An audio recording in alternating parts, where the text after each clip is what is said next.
আজকে আমি আপনাদেরকে তৈরি করে দেখাবো খুবই মজার একটি ব্রেকফাস্ট রেসিপি। আপনার বাসায় যদি থাকে ডিম আর মুরগির মাংস, তাহলে আপনি তৈরি করতে পারবেন এই মজাদার ব্রেকফাস্ট রেসিপিটি। খুবই হাই প্রোটিন এই রেসিপিটি, আপনারা চাইলে যে কোনো সময় তৈরি করে ফেলতে পারেন। তো দেরি না করে রেসিপিটি শিখিয়ে দিচ্ছি। আমরা একটি ফ্রাই প্যানে নিয়ে নিব তেল, এরপর দিয়ে দিব কুচি করা কিছু পেঁয়াজ। এরপর এই পেঁয়াজকে আমরা কিছুক্ষণ রান্না করে নিব। আপনারা কে কোথা থেকে আমার এই ভিডিওটি দেখছেন অবশ্যই কমেন্ট করে জানাবেন। আমি আপনাদের সবার কমেন্টের উত্তর দিব, কারণ আপনাদের কমেন্ট পড়তে আমার ভালো লাগে। পেঁয়াজকে আমি 2 মিনিটের মতো রান্না করে নিয়েছি। এখন এর উপরে দিয়ে দিব আমি কাঁচা মুরগির মাংস, হাড় ছাড়া। এরপর একে আমি কিছুক্ষণ রান্না করব। এই ব্রেকফাস্টটি খুবই হাই প্রোটিন, আর আমাদের জন্য প্রোটিন খুবই দরকারি একটি উপাদান।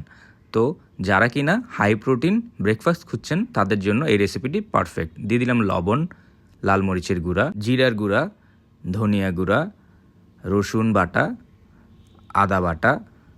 এরপর দিয়ে দিব আমি সামান্য পানি। এরপর সবগুলোকে একসাথে ভালোভাবে মিক্স করে নিব। এরপর আমি এদেরকে রান্না করব 5 থেকে 7 মিনিটের মতো।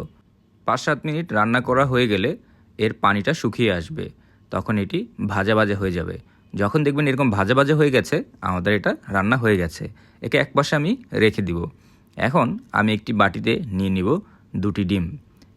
ডিম দুটিকে আমি বাটিতে ফাটিয়ে নিচ্ছি। এরপর দিয়ে দিব সামান্য লবণ। এখন দিয়ে দিব গোলমরিচের গুঁড়ো আর সামান্য শুকনা ধনিয়া। এরপর এই সবগুলোকে আমি একসাথে ভালোভাবে মিক্স করে নিব। এই ব্রেকফাস্টটি ছোট বড় সবার জন্যই স্বাস্থ্যকর। বড়রা ছোটরা সবাই এই ব্রেকফাস্ট করতে পারে, কোনো সমস্যা নেই। মিক্স করা হয়ে গেলে আমরা আরেকটি ফ্রাই প্যানে নিয়ে নিব তেল। এরপর আমি দিয়ে দিব আমাদের ডিমের মিশ্রণটি। এরপর একটি ঢাকনা দিয়ে ঢেকে দিব। তারপর আমি একে রান্না করতে থাকবো 5 মিনিটের মতো অল্প আঁচে। 5 মিনিট হয়ে যাওয়ার পরে আমি ঢাকনা তুলে ফেলবো। এরপর এই ডিমটিকে আমি উল্টে দিব। খুব সাবধানে উল্টাতে হবে, না হলে ভেঙে যেতে পারে। উল্টে দেওয়ার পর আমি এর উপরে দিয়ে দিব সামান্য চিজ। আমি এখানে ব্যবহার করছি মোজারেলা চিজ। আপনারা চাইলে অন্য যে কোনো চিজ ব্যবহার করতে পারেন। কুচি করে কেটে মোজারেলা চিজ আমি উপরে দিয়ে দিলাম। এরপর দিয়ে দিচ্ছি আমাদের মুরগির মাংস। খুব সুন্দর করে আমরা একপাশে মুরগির মাংসকে বসিয়ে দিচ্ছি। এরপর এর উপরে আবার দিয়ে দিব মোজারেলা চিজ। চিজগুলো দেওয়া হয়ে গেলে আমরা ডিমটিকে এক পাশ করে এর উপরে দিয়ে দিব। দেখতেই পাচ্ছেন, খুব সাবধানে করতে হবে।